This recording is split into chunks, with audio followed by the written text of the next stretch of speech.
Chapter 25, Danny. Game day was a series of shocking events. For starters, Alec looked ridiculous when he picked me up for school. I opened the kitchen door and almost dropped dead from a heart attack. I opened my mouth, but the only words that came out were, "Where are your contacts?" "Too tired to put them in," he said, looking confused. "Why? What does why mean, again?" It knew that the team dressed up for some game days, but they hadn't for the last one.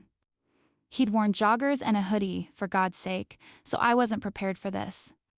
I hadn't pictured him dressing up so, well.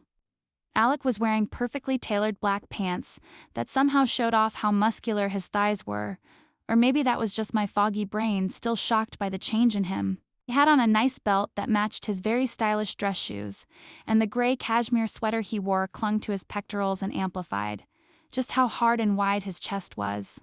And he was wearing glasses, dear Lord. He looked good in those tortoiseshell frames.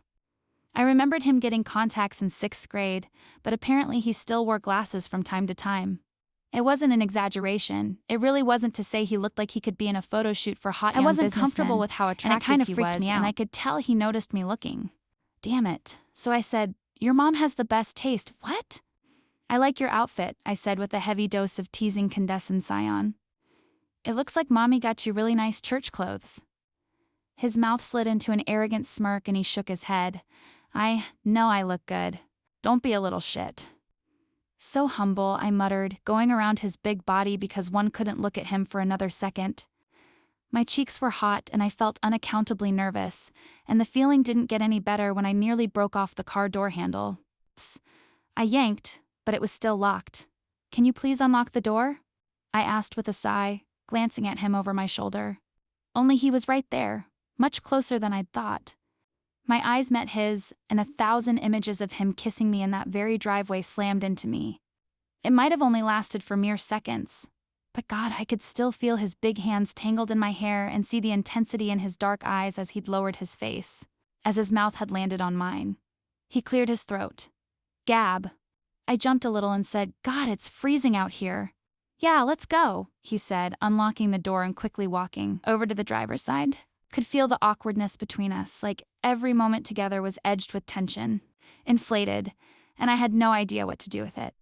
"Looking to talk about anything not filled with weirdness?" I asked. "Are you excited about the game tonight? Are you mocking me?"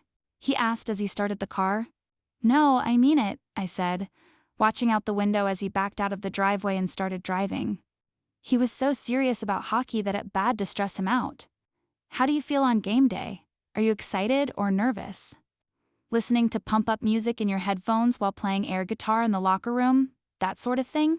He was rarely serious with me. He was either the obnoxious jock boy aura flicker of silly little Alec, so I was surprised when he swallowed hard and his jaw clenched. There was something in his dark eyes when he said, "I think I'm more stressed out when it's not game day." "What, really?" "I can control my game, so I can't wait for that," he said. "Everything else is out of my hands, but when I get out there, it's all up to me, so I'm just counting down the hours." He looked uncomfortable, like he was thinking unhappy thoughts, and I realized it was probably because I was sounding too interested. I couldn't have him thinking I was a hockey groupie or something, so I said, "This morning my mom told me she's going to the game tonight, and when I asked her why, thinking she felt like she had to go just because I'm sitting on the bench filming, do you know what she said?" "I'm sure it was brilliant," he murmured, which made me roll my eyes because he always adored my mom. "She said she's going to the hockey to support the team. That she plans to go to every game of the season," I said, shaking my head. "That she plans on going to the Crow before the game tonight, because apparently the parents all go there beforehand." That made his mouth turn up into a grin. "Why do you seem annoyed by this?" "This is what all the hockey parents do every game day." "But she's not a hockey parent," I said. "Her daughter is a manager just to get the extra credit points." "Have you ever considered that maybe it doesn't actually have to do with you?" he asked. I flipped him off. "No, seriously," he said, giving me a little head shake. "Is a South View thing. Like, everybody here goes to the hockey games. They just do. And since your mom grew up here, I'm sure she probably spent her whole life going to them." "I suppose," I said, wondering why I hadn't thought of that. All of this was what she'd grown up around. I just couldn't imagine. The Doug felt very different on game night. The place was electric, packed to the rafters, with music playing, a rowdy student section, and adults everywhere dressed in maroon, and Alec was right. It was a community thing. I set up the camera, and as I waited for everything to start, I was a little shocked by the number of familiar faces I already knew. We'd just moved there, so it was wild that I recognized anyone at all, but I could see all the guys who'd been at Alex's house the night we got to Southview, sitting with people I assumed were their wives and children, and all the adults who'd been at Vinny's the night before were stringed together. The hockey parents in that group looked just as rowdy as the student section. I could see my mom sitting beside Sarah, Big John, and the twins, who were wearing adorable little number 7 hockey jerseys, and she looked like she was one of them, like she'd always been a part of this. I forced my eyes in the other direction, not sure how I felt about that, because it looked right for her, if I was being honest, like this was where she was supposed to be. But that felt disloyal to my dad, the one who'd taken her away from all this. My dad who'd texted me twice since our call, and I'd yet to respond. Dad, we still need to have that conversation. Please text me your availability, kiddo. Dad, I'd appreciate a response. I'm the one paying for your phone, Daniela. I knew I needed to respond, but every time I tried, I ended up writing multiple paragraphs that I ultimately deleted, because I knew he'd find them too emotional, and I was too scared to call him. Man, I'm losing it. Thankfully, when the puck dropped, I had no choice but to snap out of my own head, because the game was unreal. It was a lightning-fast back and forth. That had me on the edge of my seat, my eyes struggling to keep up with the speed of that little black puck. And Alec was a sight to behold. If he was intense at practice, he was sublime in a game. He was insanely physical with the other team, slamming into players as he gored his stick in there and taught for the puck like his life depended on it. He got sent to the penalty box twice, although the crowd definitely thought. The second time was unwarranted. My heart was in my throat, and I felt a little emotional in a good way while watching him kick ass on the ice.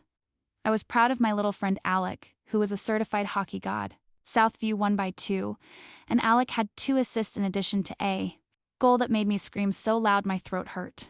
I never had so much fun watching a sporting event in my entire life. Who was I turning into?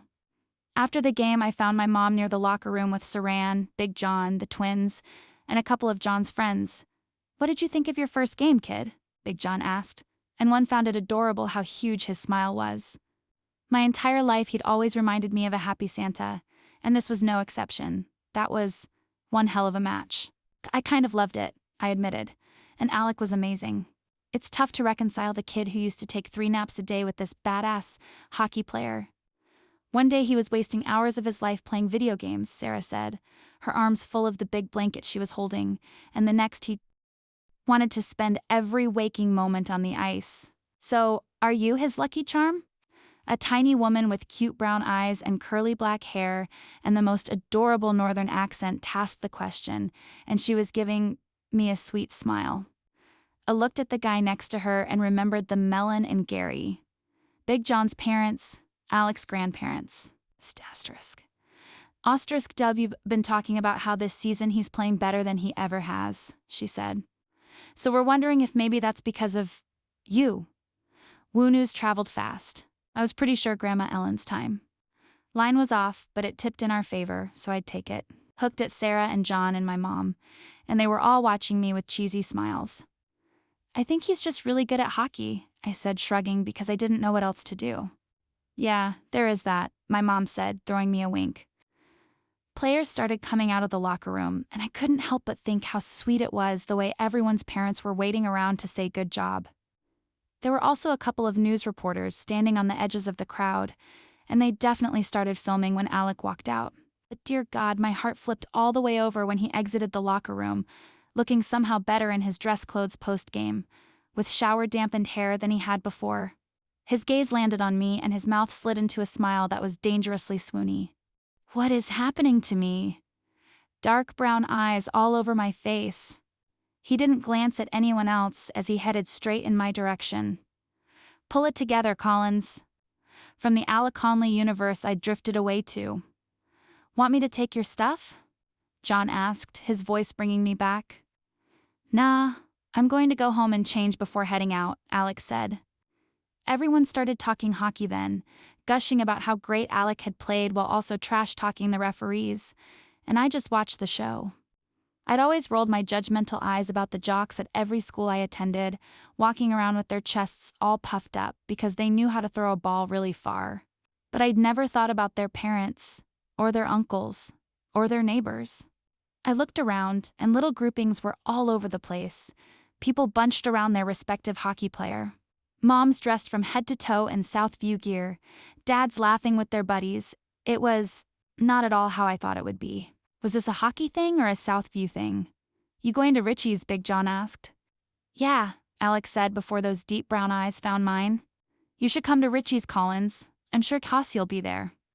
Everyone had been so welcoming, and Cassie was great. But why did one suddenly feel like maybe I didn't belong? Why do I feel nauseous? I think I'm just going to head back with you, I said to my mom. Maybe next time. All were stopping at the P&A on the way home, she said, obviously sly, trying to nudge me to find another ride, so it might be a while. What's a P&A? The Polish Lodge, Mom said. The Polish Lodge. First the Croatian Hall, now the Polish Lodge. I'm pretty sure we're of Irish and German descent, Mom. But I didn't ask any more questions as I piled into a truck with a bunch of adults, watching Alec leave, part of me wanting to go with him to wherever he was going, but scared I'd regret it if I did. Instead, I was left regretting my current choice minutes later, as I followed Big John toward a stucco-looking house. What the doubts? But then my mom grabbed my arm and said, "Prepare to be wowed." We followed Big John through a side door and went down the stairs, and, well, it was like a dive bar, in a basement. There was a bar with beer taps and TVs on the wall, a pool table and darts, but also it was a basement packed full of people. At least it's warm, I thought, walking with my mom as Sarah and Big John led us to a table and started taking off their coats. Am I allowed to be here? I asked. As a minor? As long as you're not drinking or serving, John said. Now tell, Sarah, what you want to drink, so I can tell you all about this place. Must you? I teased. You're a Southview girl now, so yes, I must, he teased back. I am not a Southview girl, I thought. I am a nowhere girl, but a tiny part of me wished I were a Southview gin. John leaned a little closer so I could hear him over the noise, and launched into a history lesson as if we weren't in just a bar. He told me all about how, in the early 1900s, a large Polish immigrant population arrived in town, drawn to jobs in big meatpacking plants. The Butte Social Hall as a place to get together for drinks after a hard week, and to have things like weddings and funerals. The Crow's got a similar history, he said, sounding like all his we personally important to him, and I wondered if Alec felt the same way. I mean, he did seem to read history books for fun, but for the Croatian immigrants, yes? He grinned. You got it, kid. The funny thing was that Big John's little story made me look at the dive bar a little differently. It had been a long time since 1911, and one was pretty sure there were no more meatpacking plants in Southview, which meant that all these people at the P&A had kept the place alive by choice. In a metropolis full of trendy bars and restaurants, this community chose to celebrate their win at the tiny historic bar in the middle of their neighborhood. Why do I find that charming as Belle?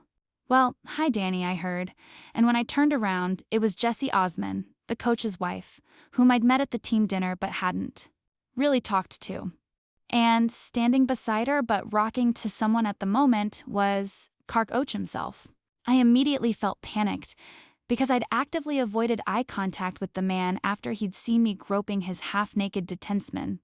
Hi, said, clearing my throat. How's going? She asked. Getting all settled at Southview? Yes, I said, though it was kind of a yell, because the place was so condensed and noisy. Alec played great, she said, crossing her arms over her chest and leaning closer. Where is he? Shit. Had he said he was going to Richie's or to Kyle's? I seriously couldn't remember, but his actual girlfriend would know, right? He's hanging out with some of his teammates. Where's Zeus? The coach yelled to me. He obviously hadn't heard my answer to his wife's question, and I was even more scared to answer Bim than I was to answer her. I didn't know who knew what about anything, but since our act was for the audience of hockey people, I didn't want to mess up. Richie's, his wife said to him, apparently more in the know than me about which teammates were having people over postgame. Ah, he said, nodding. So I'm curious, she said, narrowing her eyes and smiling. I heard that you two are old family friends, but how did that turn into dating? I cleared my throat again, wishing I had any idea what details Lek had given his coach about our fake relationship. Yeah, I'd actually really love to hear this, Big John said with a mischievous look in his eyes, looking a lot like Alec, as he crossed his arms and waited for my response. Because one day you hadn't even seen each other yet, and the next you're FaceTiming at all hours of the night, Collins. I looked toward the door as Alec and his friends walked in. Thank God. He was grinning as he cut through the people, laughing at something some old guy in an I'm more Southview than UT shit said as he passed, and as I watched him work his way in our direction, it occurred to me that he looked like he belonged in that basement bar, like he was part of it, like he was somehow related to every one of those people who chose to spend their Friday night together in a basement where a mural of Poland was painted on the cement block wall. And I was jealous. I was always jealous, at a base level, of people who'd lived in the same place their entire lives and didn't have to move every few years. But this was different, because I'd lived most of my life in an isolated family of 3. I liked my little trio, and was struggling at the moment to deal with its dissolution, but seeing Alec move about in this community, where it felt like every adult was his fun uncle, teasing him like they'd always been in his light and genuinely cared about his well-being, made me wish I knew what that felt like. Hey, he said when he reached my side, giving me a questioning grin, like he was wondering what I could possibly be saying to his.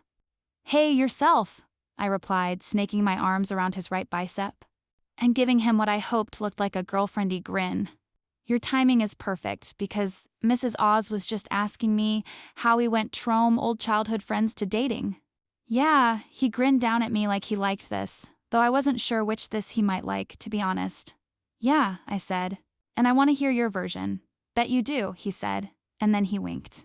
But the best things in life should be kept secret. I wanted to roll my eyes so badly as all the adults laughed at him, but I didn't, and then he kissed the top of my head. I gasped because what the bell, but thankfully the room was so loud that no one heard it.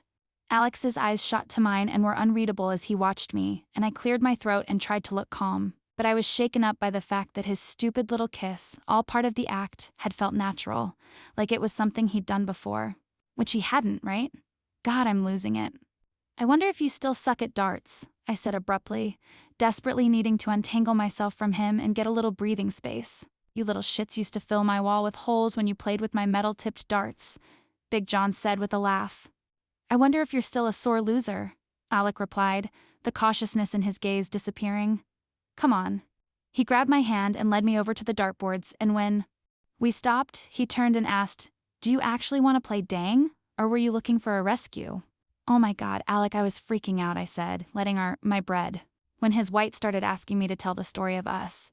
And I had no idea of what you'd actually already said. I was convinced I was going to blow the whole thing. Well then, I'm glad I showed up just in time, he said. Yeah, why are you here? Richie's brother kicked us out. Oh, I said, do you want to play? He gestured toward the dartboards. In, Richie said, suddenly beside us. Me too, said Cassie, popping up next to him. Yeah, same, Kyle said, and then it was set. Apparently we were all going to play darts. I took off my jacket and put it on the back of a chair, feeling slightly unsettled by how social this suddenly felt. I purposely left with my mom to avoid this very scenario, for God's sake. But once we started playing, it was surprisingly fun. Ridiculously fun. Alex's friends seemed to be addicted to gambling because they couldn't play a single game without wagering something. At first it was a couple of bucks, plus they kept buying tickets for a meat raffle, a bizarre fundraiser that's apparently common in Minnesota, in which people try to win a package of meat, when the board came around, but then they all agreed that they didn't have any more money to throw away. So they started betting absurd things. Loser of the next game has to take a sip out of someone's drink without them noticing. Loser of the next game has to do a cartwheel. Loser of the next game has to freestyle dance for 2 minutes without stopping. Alec lost that one just as my grandpa walked in, and yes, he stared at Alec like he was a moron. I couldn't stop cackling as Alec continued dancing, his cheeks red, and my grandpa continued scowling at him. Officially request that someone kill me, he said when he walked back over to the table where I was sitting with his friends, because my soul has already left my body. I cannot believe you just danced for Mick fucking Bosch, Richie said. Yeah, I definitely want him to forget he ever saw that, Alex said, shaking his head. My phone lit up from where it was sitting in the center of the table, and every single person in our group looked at it as the words Ben Worthington showed up on the screen. You're getting a text from Worthington? Vinny said, looking at me like Petey just gotten a text from Ted Bundy. What the hell is that about? Kyle said, looking at Alec. No, he's my next-door neighbor, I said defensively. Sometimes. I mean, he lives with his mom most of the time. That doesn't explain why he's texting you, Vinny said. It really doesn't, Alex said, looking so serious all of a sudden. Wait, how do you guys even know him? I asked Vinny. He goes to school at St. John's. Yeah, he's a fucking cadet. We know, Richie said. Everyone hates Ben, Cassie said, as if that explained everything. Able but definitely not happy. Go ahead. Feel free to read the message, Alex said to me, his face very unted. The entire group was watching me like the sped E at something. You guys, my mom made me put his number in my seer tax, but I don't ever text with Benji. You should read it, Cassie said, so it doesn't drive these guys' knees. They really hate Ben. We all do, after what he did. What did he do? I asked. Nothing, Alex said. It doesn't matter. I could tell it absolutely did matter. But I could also tell no one was going to share because Alec had told them not to. I grabbed my phone and held it out to Cassie. You can read it. I honestly barely know the guy. She gave me a look that said good move before taking my phone and reading his text aloud. FYI, big party in Mendota Heights tonight. I've dropped the address if you and your friends are looking for something to do. Gross, Kyle said. Can I respond? Richie asked with a grin. Pretty please? I'm on it, Cassie said, reading out loud as she texted. No thanks, too busy celebrating with our hockey boys. On send. And that was it. The group went back to their silly games instead of looking at me like I was colluding with Satan. Okay, all or nothing, Cassie said.